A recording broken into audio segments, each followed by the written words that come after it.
मुझे।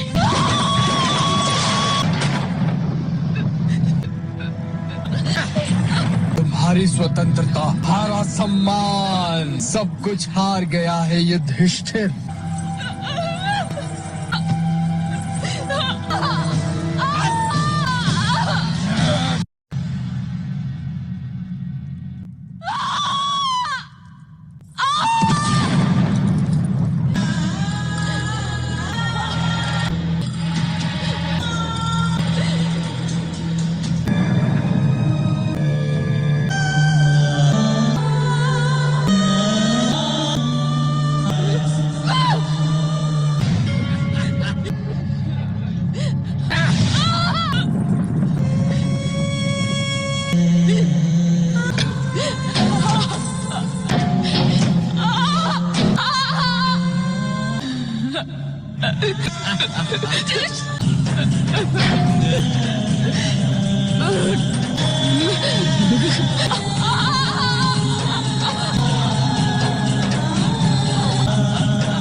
दुशासन! इन भुजाओं ने पांचाली के पेशों को स्पर्श किया है। मैं उन भुजाओं को खाड़ दूंगा। ये मेरा प्रहार।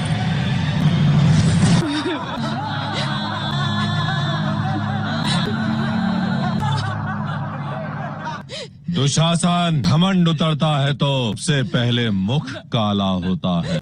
घमंडी स्त्री का मुख तो दिखाओ।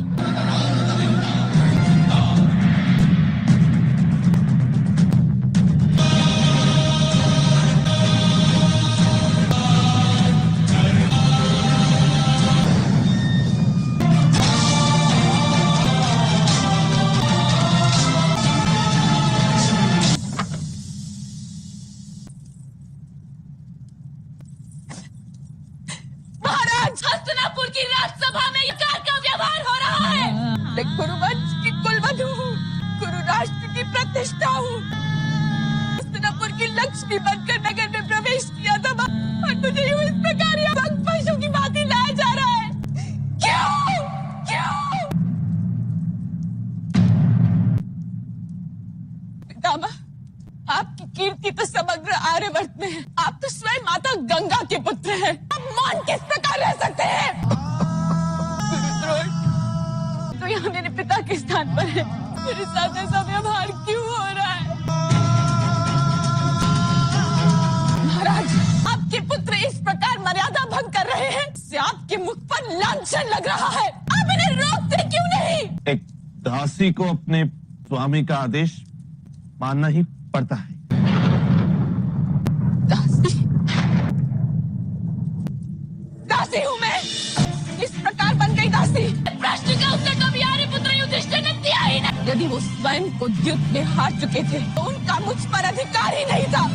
इस प्रकार उन्होंने मुझे दांव पे लगाया। मैं इस सारी सभा से प्रश्न करती हूँ, ये किस प्रकार का धर्म है? ये प्रश्न सभा से क्यों कर रही हो तुम? अपने आर्यपुत्र से पूछो। दास युधिष्ठिर, उत्तर दो। उत्तर दीजिए आर्य। आपने जिस अधिकार से अपने भाइयों को दांव पर लगाया था, क्या आपने उसी अधिकार से मुझे भी दांव पर लगाया? हाँ मंचाली, परिवारजनों का एक दूसरे पर अधिकार होता है। पत्नी केवल परिवारजन नहीं, पत्नी अर्धांगिनी होती है। किसी व्यक्ति की मृत्यु पर उसके परिवार को दुख अवश्य होता है, तो विधवा तो केवल उसकी पत्नी होती है। एक पात्र में पड़े मोतियों के भी क्या वैसा ही संबंध होता है जैसे कुंडल में बांधे गए दो मोतियों के भी? फिर आपने वैसा अधिकार मुझ पर कैसे मान लिया जैसा आपका आपके भाइयों पर है? उत्तर दीजिए, बहुत बंद रहिए। महामंत्री विदुर, आपके राज्य में तो न्याय का शासन है। आप उत्तर दीजिए, क्या आपके राज्य में किसी व्यक्ति की संपत्ति पर उसके भाइयों का अधिकार माना गया है? व्यक्ति अपने भाई को अधिकार देता हुआ भाई का अधिकार माना गया है। पति की संपत्ति पर पत्नी को अधिकार तो समाज देता है, राज्य का न्याय वो अधिकार देता है। विवाह होते ही वो अधिकार उसे मिल जाता है। तो बताइए महामंत्री, आर्यपुत्र युद्ध की सारी संपत्ति दांव पर लगाई, तब मेरा भी अधिकार था उस पर। फिर उन्होंने मेरी अनुमति क्यों नहीं ली?